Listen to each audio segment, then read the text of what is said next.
A rash of mysterious disappearances of honeybee colonies has many bee growers scratching their heads, and it might cost you the next time you go to the grocery store. Will Hallman joins us from an apiary in Mebane.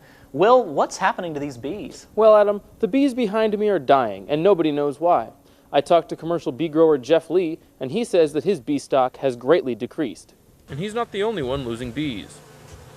Oh, it's been found in about 25 states. This is a national issue. Bees are critical for many crops, including apples, blueberries, and cucumbers. Without bees, you wind up with fewer North Carolina fruits and vegetables and higher costs. At Whole Foods, some of my vegetables come from just 15 miles away, but without bees, they'll have to come from another state. The transportation cost of food would increase its price, but price isn't the only reason to care about local food. Whole Foods marketing team leader Christine Pardon says local food matters because it benefits the consumer. Helps to build a sense of community and a sense of family, which is important to the Whole Foods company. Also ensures a much fresher quality of products. The disappearing bees also affect the state economy. If crops can't grow here, North Carolina stands to lose a lot of money. In Mebane, I'm Will Hallman, Carolina Week. Will, tell me, what usually causes bees to die off like this? Well, Adam, parasitic mites and disease kill a lot of bees, but have not been proven to be the issue in this rash of bee deaths. Will Hallman reporting from Mebane. Thanks, Will.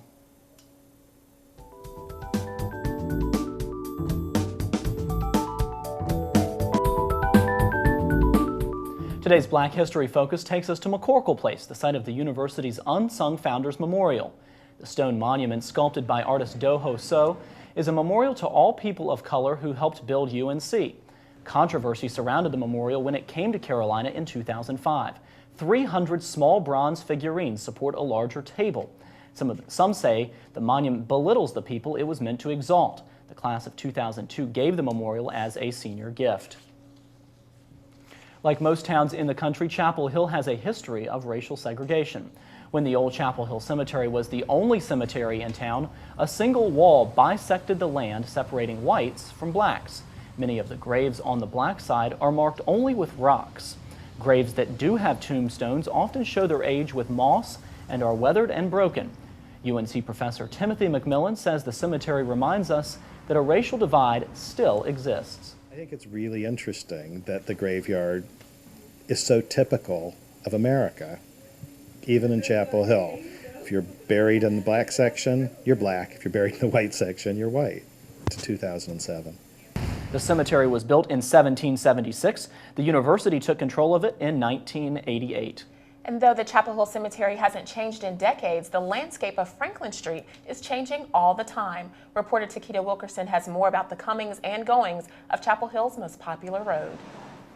Downtown Franklin Street is the northern boundary of UNC's main campus, and every day many students pass by the shops, bars, and restaurants on this street. In the past 2 years, some students have seen more than a few stores.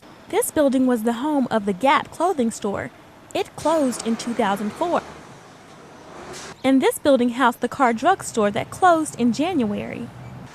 And the trend continues as empty spaces remain the talk of the town. I was about to come up here and buy soap, so I'm probably not going to be clean for a couple of weeks. Can't go anywhere and get cigarettes, except for TJ's, and that's about it. I have to go all the way across town to go to a CVS or by University Mall to get my other stuff. It's going to be depressing, the way I see it. The rugby store, operated by Polo Ralph Lauren, is the latest store that will be closing on Franklin Street. Unlike other closings, Julian's men's store across the street will be filling this space. However, that still leaves one more empty store. It's just weird, everything moving around. I'm surprised the companies around here don't get so much business, and it seems, I don't know why they would be closing. Downtown Chapel Hill Partnership says their job is to figure out just that. We want to update some of our market data that was done actually about 5 years ago so that we can gain a better understanding of exactly how the shifts in the marketplace have affected downtown Chapel Hill. Downtown Chapel Hill Partnership says it will continue to work with the university and town to ensure that Franklin Street remains the same. In Chapel Hill, this is Takita Wilkerson reporting for Carolina Week. And it's not all bad news for Franklin Street. The posh Franklin Hotel opened last month, and a Chipotle Mexican grill is set to open at the site of the old Viz Art video in June. This morning, a different sort of bus was lingering at the curb in front of the Student Union. C-SPAN is traveling to the country and turning heads with its Road to the White House tour bus. Curious students popped in to lounge on the red cushioned benches that recently seated political notables like Bill Clinton. C-SPAN representatives also showed clips and answered questions about political programming. The channel is able to run on support from cable television, not the government. The bus will continue circling the country until polls close in November. Here's an unusual sight outside Memorial Hall: people pitching tents.